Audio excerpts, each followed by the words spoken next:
안녕하세요 여러분, 생선에 오메가3를 비롯한 여러가지 좋은 성분이 들어가 있는 거 여러분도 다 알고 계시죠? 하지만 특유의 냄새 때문에 좀 꺼리는 친구들도 있는데요. 근데 만약 생선에 비린내가 없다면 어떨까요? 비린내가 나지 않는데 영양도 좋고 맛까지 좋은 고등어 스낵이나 삼치 커틀릿 어떠세요? 급식에 그런 음식이 나온다면 저 같으면 당장 달려가서 먹을 것 같은데요. 실제로 그런 음식을 개발하신 분이 있다고 합니다. 오늘 알아볼 직업은 수산물의 좋은 성분만 쏙쏙 뽑아 더 건강하고 먹기 편한 음식을 만들어 식탁에 올리는 수산식품 개발자. 고등어 스낵 외에도 어떤 다양한 수산식품들이 그분의 손을 거쳐 만들어졌는지 지금 바로 만나보겠습니다. 와, 여기 김치들, 멸치김치, 햄버거 세트까지 정말 다양한 메뉴들이 여기 있는데요. 보기만 해도 침이 고이네요. 하지만 여기는 음식점이 아닙니다. 여기는 바로 국립수산과학원인데요. 아니, 과학원을 왜 메뉴진이 할 때 하시는 분들, 오늘 이분을 보면 궁금증이 해결되실 겁니다. 지금 여기서 고등어 냄새가 나는데요. 이 냄새를 쫓아서 박사님을 찾아보도록 하겠습니다. 가보시죠. 냄새 무슨 냄새예요?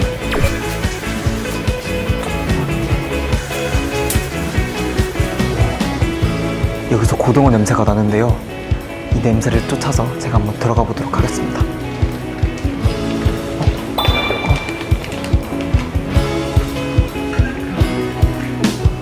저 혹시 고등어 스낵 만드시는 분? 고등어 스낵 만드시는 분? 죄송합니다.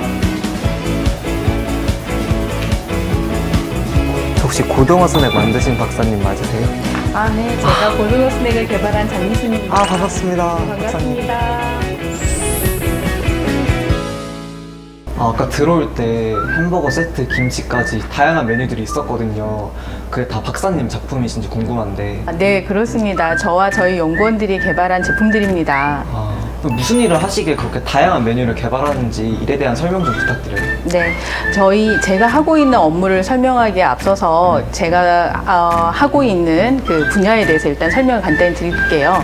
저는 국가공무원으로서 해양수산연구사라는 직책을 맡고 있습니다. 해양수산연구사는 크게 해양환경, 수산자원, 수산양식, 수산가공, 그다음에 수산 경제 부분 총 6개 분야에 걸쳐서 연구를 하고 있고요. 네, 저는 수산가공 분야에 속해서 일을 하고 있습니다.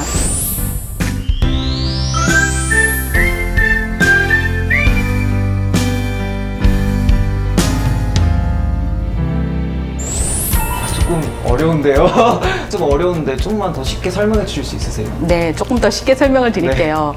수산식품 개발자라고 하는 것은 수산식품을 개발하는 일을 하는 사람이에요. 쉽게 설명드리면. 그래서 우리가 바다 속에 있는 다양한 수산물을 활용을 해서 수산식품을 만드는 데 필요한 기술을 개발을 한다든지 이런 수산식품들이 소비자들한테 안전하게 유통될 수 있도록 보관한다든지 저장하는 기술, 그 다음에 포장하는 기술, 이런 다양한 기술들을 개발하는 업무를 수행하고 있다고 보시면 됩니다.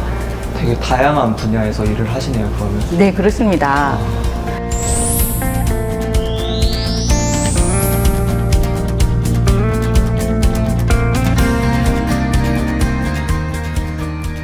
자꾸 고등어 냄새가 나는데 혹시 이게... 네, 맞아요. 고등어 스낵이에요. 한번 드셔보시겠어요? 네. 자, 감사합니다. 네.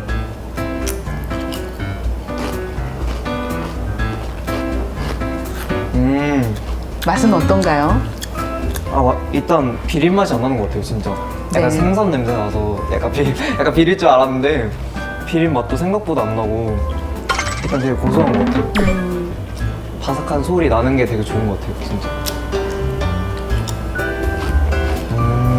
그리고 학생 입장으로서 조금만 짰으면 하는 느낌이 제가 짠 걸 되게 좋아하거든요. 그런가요? 네. 앞으로 저희가 개발하는데 조금 더 그 의견을 저희가 반영을 해보도록 하겠습니다. 근데 진짜 맛있어요. 네, 고맙습니다.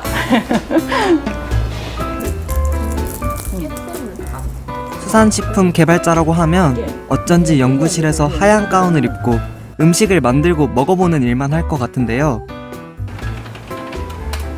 연구원이기도 하지만 동시에 국가 공무원이기 때문에 그에 따른 일들도 같이 해야 한다고 합니다. 칼도 있고 그거 챙겨야 돼서 염증을 그럼 수산식품 개발자이신 연구원님들은 어떤 일을 하는지 박사님을 한번 따라가 볼까요? 와, 이곳에는 진짜 다양한 연구실도 있고 다양한 장비들도 있는데요. 그럼 오늘 한번 박사님을 따라다니면서 수산식품 개발이 뭔지, 무슨 연구를 하는지 쫓아가면서 배워보도록 하겠습니다. 네, 한번 같이 가볼까요? 네, 가시죠.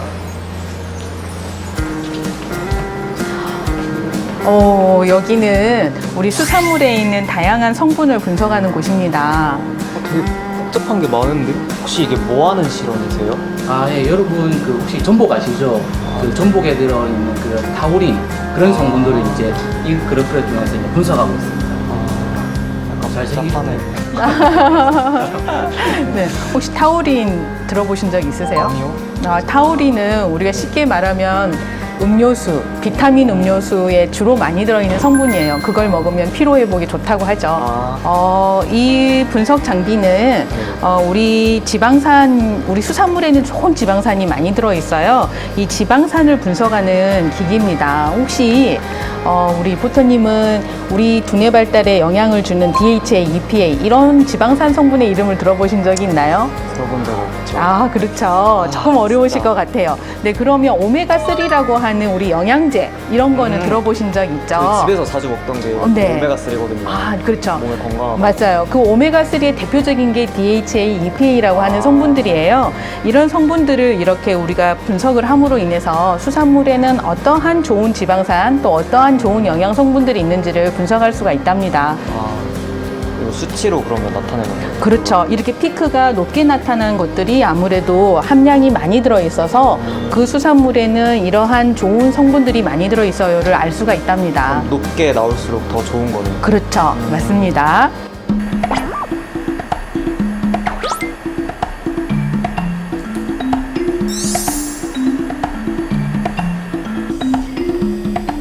오, 지금 저기 안에서 뭘 만드는 소리가 들리는데요. 약간 오징어 냄새가 나는 것 같기도 하고 뭘 하는지 한번 알아보도록 하겠습니다. 오, 헉, 뭐야? 혹시 연구원님? 아, 네.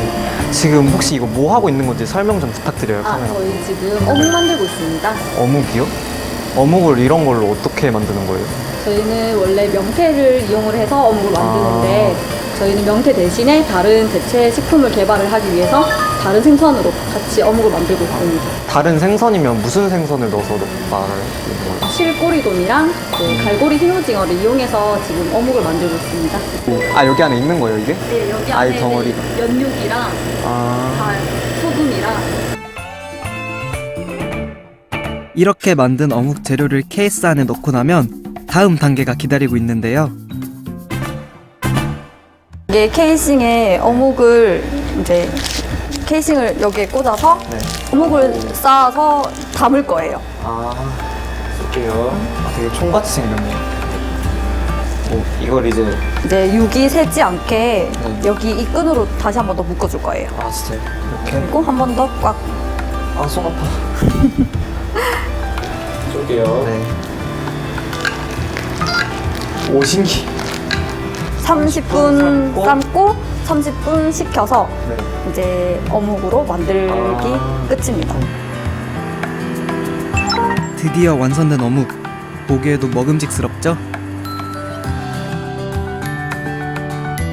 다양한 수산물 분석과 어묵 만들기까지 꽉 찬 하루였는데요. 이렇게 다양한 연구뿐만 아니라 민원 업무에 서류 업무까지 24시간이 모자랄 정도로 치열한 연구원들의 모습이 정말 인상적이었습니다. 수산식품 개발자 연구원님과 함께 해본 하루 어떠셨나요? 하나의 식품을 새로 개발하기 위해서는 수많은 실패도 따르는 법인데요.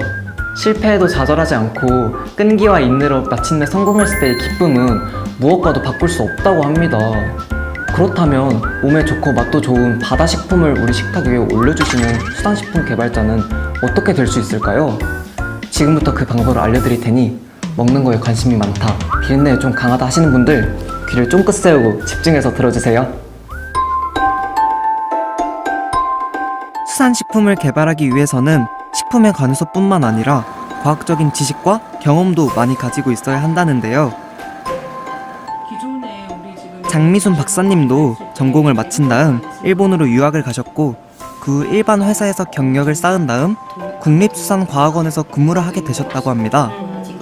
다른 개발자들도 대부분 같은 과정을 거칠까요? 좀 사라진 것 같아서 별로 평가가 안 좋았다.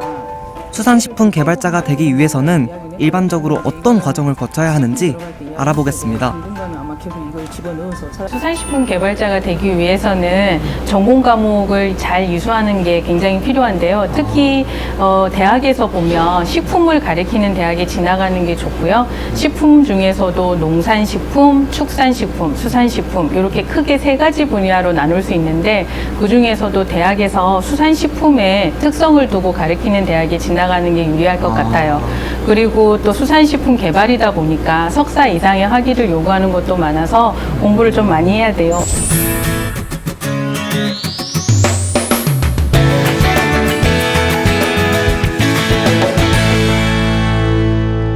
수산식품 개발자라고 해서 요리만 중요한 줄 알았는데 그렇게 학위도 따고 이렇게 해야 된다니까 무슨 소리인지 잘 모르겠는데 한번 설명해 주실 수 있어요? 네, 특히 아까 제가 좀 간단하게 설명드렸지만 네. 수산식품을 좀 특성적으로 하다 보니까 이 수산물의 특성이 있어요. 그래서 수산물을 잘 알려면 생물을 조금 알아야 되겠죠. 그래서 생물학을 공부를 좀 잘 하셔야 되고 두 번째로는 모든 성분을 분석하는데 우리가 쓰이는 재료들이 화학 재료들이라서 화학을 좋아하셔야 된답니다. 화학하고 생물. 네, 조금 어렵죠. 저는 진짜 이번 기회를 통해서 새롭게 안 것 같은데 그럼 수산식품 개발자도 과학자다. 그러니까 이런 얘기네요. 그렇습니다. 네. 식품 개발자도 기본적으로 과학적인 연구를 하는 과학자라는 사실에 저는 좀 놀랐는데요. 그렇다면 과학적인 실험을 계속하면서 동시에 대중적인 입맛까지 고려해야 하는 수산식품 개발자가 되기 위해서는 어떤 자질이 필요할까요? 기본은 과학자이기 때문에 문제를 해결하기 위한 어떤 능력을 가지고 있어야 돼요. 여기서 문제 해결 능력이라는 것은 뭘 어렵게 거창하게 생각하시지 말고 뭔가가 이게 문제가 도출이 되었을 때 이거를 내가 이걸 꼭 해결하고야 말겠다. 뭐 정답을 내가 이걸 좀 어떻게 해서든지 만들어 나가 보겠다. 이런 의지와 끈기, 인내심이 필요한 것 같아요. 그럼 그런 과정을 통해서 고등어 스낵이 나온 거겠네요. 아, 그렇습니다. 저희가 고등어 스낵 아까 드셔보셨잖아요. 네, 맛있었죠. 네, 그것도 개발하기 위해서 비린 맛이라든지 비린 냄새 이런 것들을 없애기 위해서 수많은 노력 끝에 탄생한 제품입니다. 없어? 구성함유산 지금 분석 중이고. 장미순 박사님은 능력 있는 직장인이기도 하지만 동시에 두 아이를 키우는 엄마이기도 한데요. 그래서 항상 아이들이 먹는 음식을 개발한다는 기분으로 일을 한다고 합니다. 식품 개발자이자 엄마로서 박사님은 일에 대해 어떻게 느끼고 있을까요? 근무를 하시면서 가장 보람을 느끼셨을 때가 언제예요? 아, 네. 보람을 느꼈을 때는 네. 저희들이 개발한 기술들이 산업체에 이제 기술 이전이 되어서 마트 같은 데에서 상품으로 이렇게 출시가 되었을 때 가장 큰 보람을 느끼고요. 그다음에 지금 제가 중점적으로 하고 있는 연구가 이게 청소년들이나 뭐 어린아이들이 우리 수산물을 좀 많이 사랑해주고 많이 먹을 수 있는 연구를 하고 있는데 뭐 급식 같은 데서 수산물이나 수산식품들이 나왔을 때 맛있게 잘 먹어줬다고 했을 때 그때 가장 보람을 느낍니다. 요즘에는 바쁜 직장인들을 위한 간편식, 몸매 관리를 위한 주스나 유동식처럼 간단히 먹을 수 있는 고효율성 식품이 곽광받고 있는데요. 앞으로 미래의 식품은 어떻게 몸에 필요한 영양분을 잘 압축해서 전달하느냐가 관건이라고 합니다. 따라서 수산식품 개발 분야의 전망도 밝을 것 같은데요.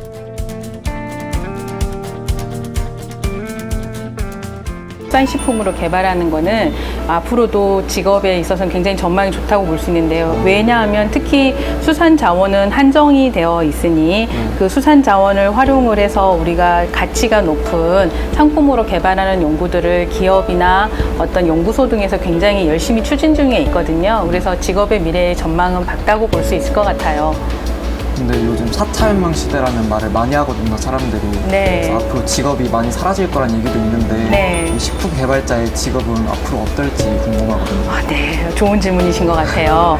우리 요즘에 우리 인쇄 종이 쓰는 프린터기 있잖아요. 네, 네. 근데 그 프린터기를 이용을 해서 우리 몸에 맞는 내가 좋아하는 취향의 음식을 만들어 먹을 수 있는 그런 직업군도 생길 것 같고요. 마트 같은 데 가면 바코드가 있잖아요. 네, 근데 바코드 같은 거를 대면 인공지능 기술에 의해서 이게 어느 바다에서 잡혀서 어떻게 가공 처리가 되어서 네, 이게 어떤 영양 성분을 가지고 있는 것까지 한꺼번에 알아볼 수가 있어요. 그래서 4차 산업혁명과 먹은 것은 인간이 생활하는 데 꼭 필요한 거기 때문에 굉장히 중요한 역할을 할 것 같습니다. 아, 박사님의 말씀을 들으니까 앞으로 그런 미래가 꼭 펼쳐질 것 같은데 오늘 진짜 생생한 직업 이야기도 해주시고 네. 그 생선스낵도 먹게 해주시고 네. 정말 즐거웠던 것 같은데 앞으로 직업을 가질 친구들에게 한마디만 부탁드려요. 요즘 친구들에게 꿈이 뭐냐고 물었을 때 꿈이 없다고 대답하는 친구들, 그 다음에 또 뭐 앞으로 또 뭐 꿈이 뭐냐고 했을 때 직업을 이야기하는 친구들이 많잖아요. 여러분들도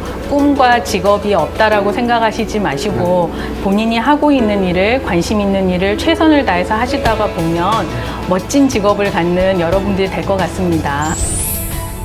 몸에 좋고 맛도 좋은 수산물을 식품으로 식탁에 올리기 위해 밤낮을 가리지 않고 연구하며 수많은 실패에도 좌절하지 않고 끈기와 집념으로 성공을 이루어내는 수산식품 개발자. 그런 연구원들이 있어서 국민들은 건강하고 안전한 바다 먹거리를 부담 없이 간편하게 먹을 수 있는 게 아닐까요?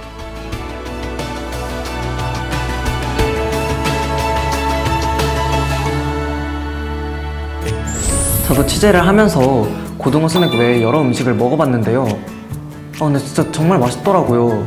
비린내도 거의 느끼지 못했고 수산물의 좋은 영양 성분만 쏙쏙 담겨있는 그런 건강한 맛이었습니다. 거기에 들어간 수산식품 개발자님들의 정성과 노력을 생각하니 더 맛있게 느껴졌는데요. 이처럼 우리가 쉽게 먹는 식품 하나에도 그 뒤에는 수많은 실패가 따른다고 합니다. 저 같으면 금방 포기해버리고 싶을 것 같은데요. 실패해도 그렇게 끝없이 반복되는 실험 하나하나가 다 의미 있다는 박사님의 말에서 설명할 수 없는 도전 정신과 열정이 느껴졌습니다. 앞으로도 박사님의 신제품 소식을 기다리면서 언제 저희 학교 급식실에도 한번 찾아와 주실 수 없을까요? 제발이요, 제발.